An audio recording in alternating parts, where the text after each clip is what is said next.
Seja bem-vindo ao Lendo para Você, a sua biblioteca em áudio. Hoje apresentamos A Cartomante, um dos contos mais famosos de Machado de Assis. Publicado originalmente em 1884, o conto mistura romance, superstição e suspense, conduzindo o leitor por uma narrativa envolvente até um desfecho marcante. E você sabia que Machado de Assis inicia este conto com uma referência a Hamlet, de William Shakespeare? Essa escolha já prepara o leitor para uma história repleta de dúvidas, destino e decisões. Encontre um lugar confortável e aproveite esta leitura. Vamos lá. Hamlet observa a Horácio que há mais coisas no céu e na terra do que sonha nossa filosofia. Era a mesma explicação que dava a bela Rita ao moço Camilo, numa sexta-feira de novembro de 1869, quando este ria dela por ter ido na véspera consultar uma cartomante. A diferença é que o fazia por outras palavras. Ria, ria, os homens são assim, não acreditam em nada. Pois saiba que fui, e que ela adivinhou o motivo da consulta antes mesmo que eu lhe dissesse o que era. Apenas começou a botar as cartas. Disse-me: a senhora gosta de uma pessoa. Confessei que sim. E então ela continuou a botar as cartas. Combinou-as e no fim declarou-me que eu tinha medo de que você me esquecesse, mas que não era verdade. Errou, interrompeu Camilo, rindo. Não diga isso, Camilo. Se você soubesse como eu tenho andado por sua causa. Você sabe, já lhe disse. Não ria de mim, não ria. Camilo pegou-lhe nas mãos e olhou para ela sério e fixo. Jurou que lhe queria muito, que os seus sustos pareciam de criança. Em todo caso, quando tivesse algum receio, a melhor cartomante era ele mesmo. Depois repreendeu-a. Disse-lhe que era imprudente andar por essas casas. Vilela podia sabê-lo, e depois... Qual saber? Tive muita cautela ao entrar na casa. Onde é a casa? Aqui perto, na rua da Guarda Velha. Não passava ninguém nessa ocasião. Descansa, eu não sou maluca. Camilo riu outra vez. Tu crês deveras nessas coisas? Perguntou-lhe. Foi então que ela, sem saber que traduzia Hamlet em vulgar, disse-lhe que havia muita coisa misteriosa e verdadeira neste mundo. Se ele não acreditava, paciência, mas o certo é que a cartomante adivinhara tudo. Que mais? A prova é que ela agora estava tranquila e satisfeita. Cuido que ele ia falar, mas reprimiu-se. Não queria arrancar-lhe as ilusões. Também ele, em criança, e ainda depois, foi supersticioso. Teve um arsenal inteiro de crendices, que a mãe lhe incutiu e que aos 20 anos desapareceram. No dia em que deixou cair toda essa vegetação parasita e ficou só o tronco da religião, ele, como se tivesse recebido da mãe ambos os ensinos, envolveu-os na mesma dúvida, e logo depois em uma só negação total. Camilo não acreditava em nada. Por quê? Não poderia dizê-lo. Não possuía um só argumento. Limitava-se a negar tudo. E digo mal, porque negar é ainda afirmar, e ele não formulava a incredulidade diante do mistério. Contentou-se em levantar os ombros e foi andando. Separaram-se contentes, ele ainda mais que ela. Rita estava certa de ser amada. Camilo não só o estava, mas via estremecer e arriscar-se por ele, correr às cartomantes, e por mais que repreendesse, não podia deixar de sentir-se lisonjeado. A casa do encontro era na antiga Rua dos Barbonos, onde morava uma comprovinciana de Rita. Esta desceu pela Rua das Mangueiras, na direção de Botafogo, onde residia. Camilo desceu pela da Guarda Velha, olhando de passagem para a casa da cartomante. Vilela, Camilo e Rita, 3 nomes, uma aventura e nenhuma explicação das origens. Vamos a ela. Os 2 primeiros eram amigos de infância. Vilela seguiu a carreira de magistrado. Camilo entrou no funcionalismo. contra a vontade do pai, que queria vê-lo médico.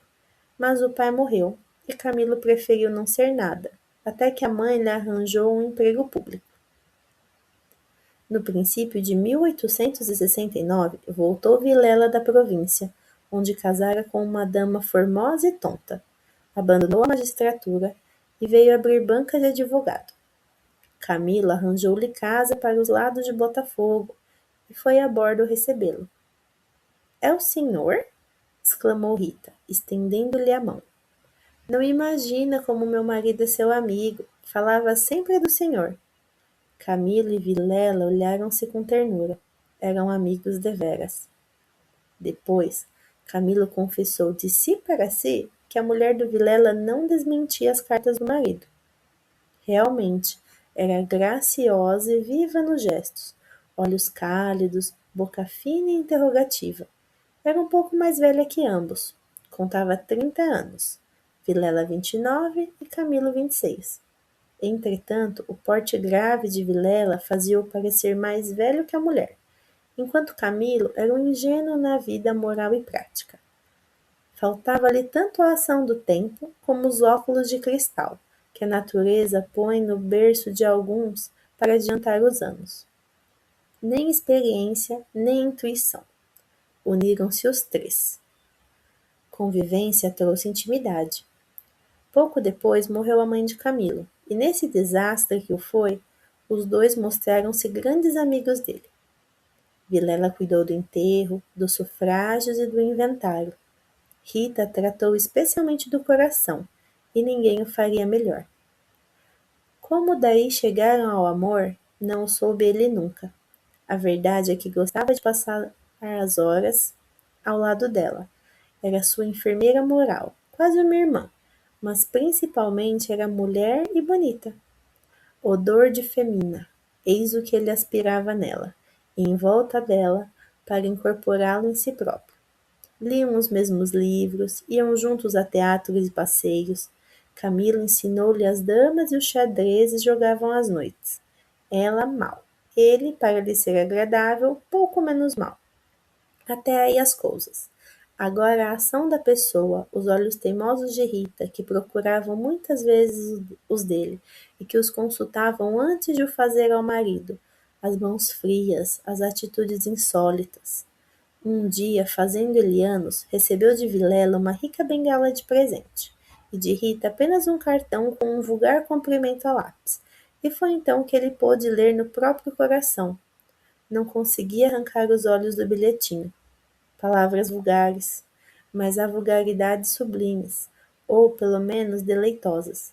A velha caleça de praça, em que pela primeira vez passeaste com a mulher amada, fechadinhos ambos, vale o carro de Apolo. Assim é o homem, assim são as coisas que o cercam.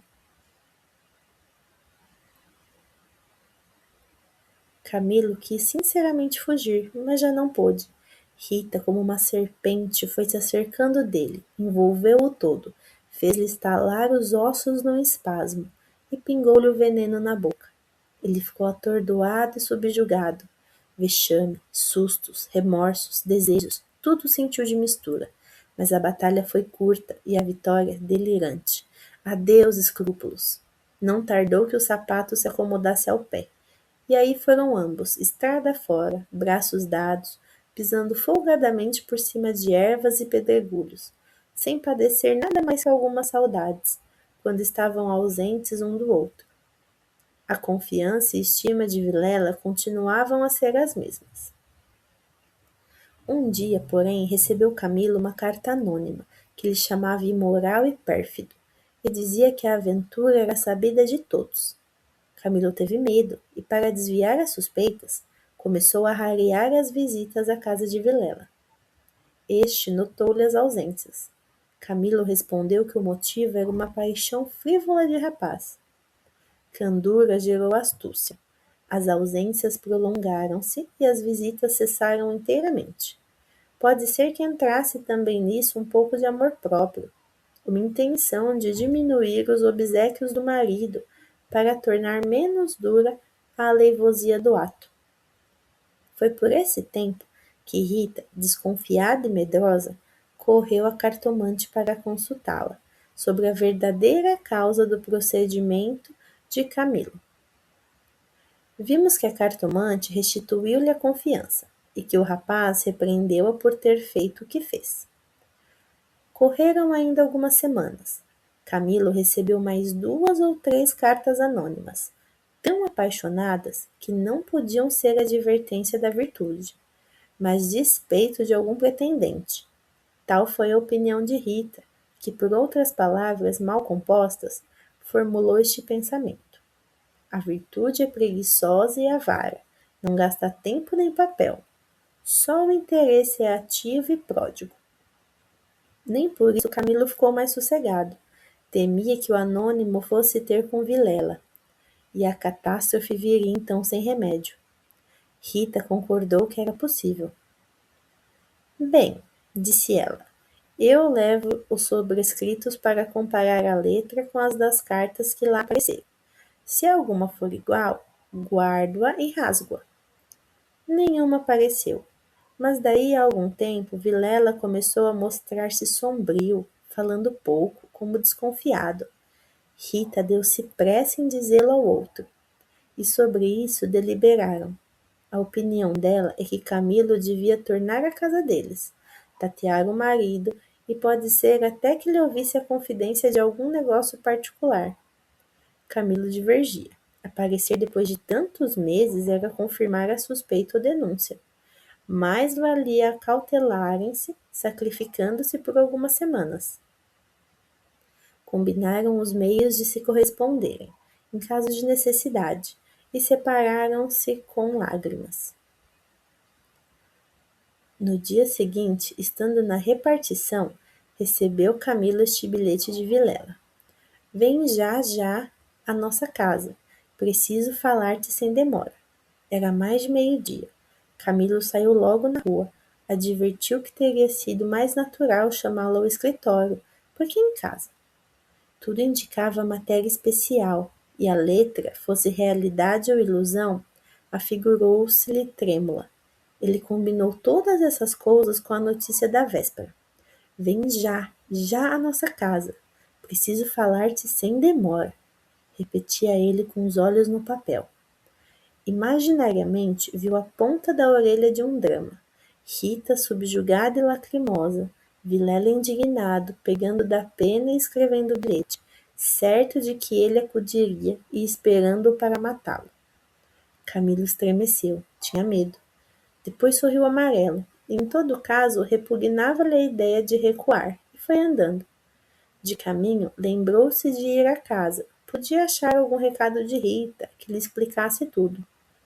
Não achou nada nem ninguém. Voltou à rua, e a ideia de estarem descobertos parecia-lhe cada vez mais verossímil. Era natural uma denúncia anônima, até da própria pessoa que o ameaçara antes. Podia ser que Vilela conhecesse agora tudo. A mesma suspensão das suas visitas, sem motivo aparente, apenas com um pretexto fútil, viria confirmar o resto. Camilo ia andando inquieto e nervoso. Não relia o bilhete, mas as palavras estavam decoradas, diante dos olhos, fixas. Ou então, o que era ainda pior, eram-lhe murmuradas ao ouvido, com a própria voz de Vilela. Vem já à nossa casa. Preciso falar-te sem demora. Ditas assim, pela voz do outro, tinham um tom de mistério e ameaça. Vem já para quê? Era perto de 1 hora da tarde. A comoção crescia de minuto a minuto. Tanto imaginou que se iria passar, que chegou a crê-lo e vê-lo. Positivamente tinha medo. Entrou a cogitar em ir armado, considerando que se nada houvesse, nada perdia, e a precaução era útil. Logo depois rejeitava a ideia, vexado de si mesmo, e seguia, picando o passo, na direção do Largo da Carioca, para entrar num Tilbury. Chegou, entrou e mandou seguir a trote largo. Quanto antes melhor, pensou ele. Não posso estar assim. Mas o mesmo trote do cavalo veio agravar-lhe a comoção. O tempo voava, e ele não tardaria a entestar com o perigo. Quase no fim da Rua da Guarda Velha, O Tilbury teve de parar. A rua estava atravancada com uma carroça que caíra. Camilo, em si mesmo, estimou o obstáculo e esperou. No fim de 5 minutos, reparou que ao lado, à esquerda, ao pé do Tilbury, ficava a casa da cartomante, a quem Rita consultara uma vez, e nunca lhe desejou tanto crer na lição das cartas. Olhou, viu as janelas fechadas, quando todas as outras estavam abertas e pejadas de curiosos do incidente da rua. Dir-se-ia a morada do indiferente destino. Camilo reclinou-se no Tilbury para não ver nada. A agitação dele era grande, extraordinária, e do fundo das camadas morais emergiam alguns fantasmas de outro tempo. As velhas crenças, as superstições antigas. O cocheiro propôs-lhe voltar à primeira travessa e ir por outro caminho. Ele respondeu que não, que esperasse. E inclinava-se para fitar a casa. Depois fez um gesto incrédulo. Era a ideia de ouvir a cartomante, que lhe passava ao longe, muito longe, com vastas asas cinzentas. Desapareceu, reapareceu e tornou a esvair-se no cérebro. Mas daí a pouco moveu outra vez as asas, mais perto, fazendo uns giros concêntricos. Na rua, gritavam os homens, safando a carroça. Anda, agora, empurra, vá, vá! Daí a pouco estaria removido o obstáculo. Camilo fechava os olhos, pensava em outras coisas, mas a voz do marido sussurrava-lhe às orelhas as palavras da carta. Vem já, já! E ele via as contorções do drama e tremia. A casa olhava para ele. As pernas queriam descer e entrar. Camilo achou-se diante de um longo véu opaco. Pensou rapidamente no inexplicável de tantas coisas. A voz da mãe repetia-lhe uma porção de casos extraordinários, e a mesma frase do príncipe da Dinamarca reboava ali dentro. Há mais coisas no céu e na terra do que sonha a filosofia. Que perdia ele se... Deu por si na calçada, ao pé da porta. Disse ao cocheiro que esperasse, e rápido enfiou pelo corredor e subiu a escada. A luz era pouca, os degraus, comidos dos pés, o corrimão pegajoso, mas ele não viu nem sentiu nada. Trepou e bateu. Não aparecendo ninguém, teve ideia de descer. Mas era tarde, a curiosidade fustigava-lhe o sangue, as fontes latejavam-lhe, e lhe tornou a bater 1, 2, 3 pancadas. Veio uma mulher. Era a cartomante. Camilo disse que ia consultá-la. Ela fê-lo entrar. Dali subiram ao sótão, por uma escada ainda pior que a primeira e mais escura. Em cima havia uma salinha, mal alumiada por uma janela, que dava para o telhado dos fundos. Velhos trastes, paredes sombrias, um ar de pobreza que antes aumentava do que destruía o prestígio. A cartomante fê-lo sentar diante da mesa, e sentou-se do lado oposto, com as costas para a janela, de maneira que a pouca luz de fora batia em cheio no rosto de Camilo. Abriu uma gaveta e tirou um baralho de cartas compridas e enxovalhadas. Enquanto as embaralhava, rapidamente olhava para ele, não de rosto, mas por baixo dos olhos. Era uma mulher de 40 anos, italiana, morena e magra, com grandes olhos sonsos e agudos. Voltou 3 cartas sobre a mesa e disse-lhe: Vejamos primeiro o que é que o traz aqui. O senhor tem um grande susto. Camilo, maravilhado, fez um gesto afirmativo. E quer saber, continuou ela, se lhe acontecerá alguma coisa ou não. A mim e a ela, explicou vivamente ele. A cartomante não sorriu. Disse-lhe só que esperasse. Rápido, pegou outra vez das cartas e baralhou-as, com os longos dedos finos de unhas descuradas. Baralhou-as bem, transpôs os maços, 1, 2, 3 vezes. Depois começou a estendê-las. Camilo tinha os olhos nela, curioso e ansioso. As cartas dizem-me. Camilo inclinou-se para beber uma a uma as palavras. Então ela declarou-lhe que não tivesse medo de nada. Nada aconteceria nem a um nem a outro. Ele, o terceiro, ignorava tudo. Não obstante, era indispensável muita cautela. Ferviam invejas e despeitos. Falou-lhe do amor que os ligava, da beleza de Rita. Camilo estava deslumbrado. A cartomante acabou, recolheu as cartas e fechou-as na gaveta. A senhora restituiu-me a paz ao espírito, disse ele, estendendo a mão por cima da mesa e apertando a da cartomante. Esta levantou-se, rindo. Vá, disse ela, vá, ragazzo innamorato. E de pé, com o dedo indicador, tocou-lhe na testa. Camilo estremeceu, como se fosse a mão da própria Síbila, e levantou-se também. A cartomante foi à cômoda, sobre a qual estava um prato com passas. Tirou um cacho destas, começou a despencá-las e comê-las, mostrando 2 fileiras de dentes que desmentiam as unhas. Nesta mesma ação comum, a mulher tinha um ar particular. Camilo, ansioso por sair, não sabia como pagasse, ignorava o preço. Passas custam dinheiro, disse ele afinal, tirando a carteira. Quantas quero mandar buscar?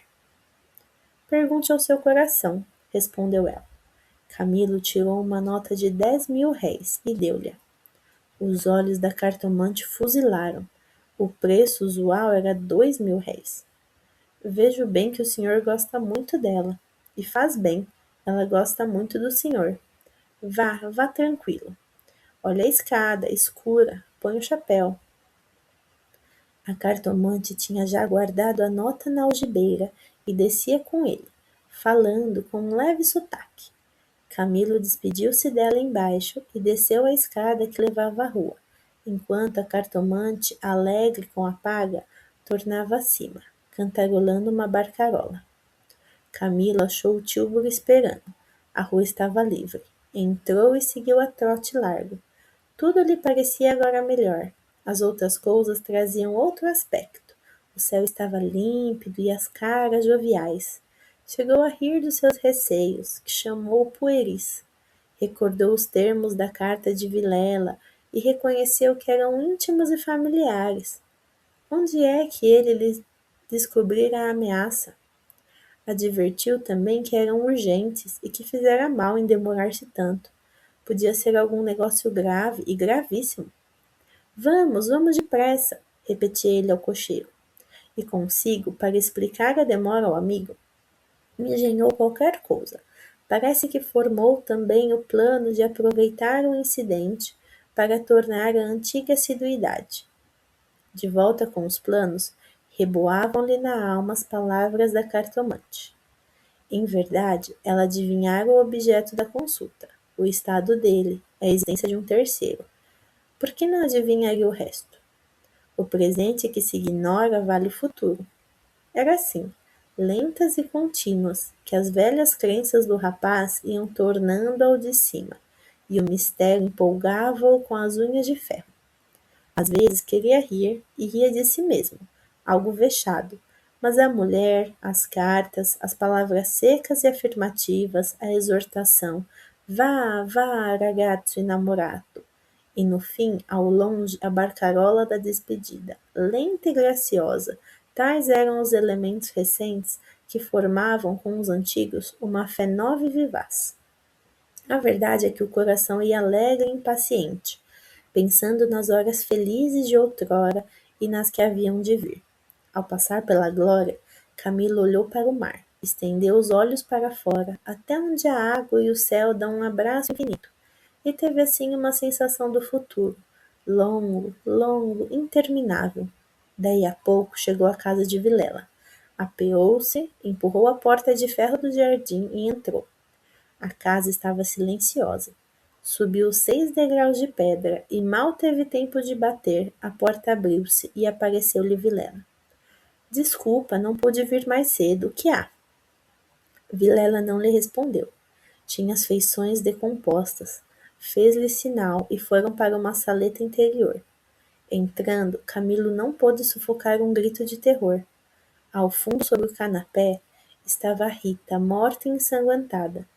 Vilela pegou-o pela gola e, com 2 tiros de revólver, estirou o morto no chão. Obrigada por ouvir. Você esperava esse desfecho? O que você achou? Me conta nos comentários. Não esquece de deixar o seu like e se inscrever no canal para mais audiobooks. Até a próxima!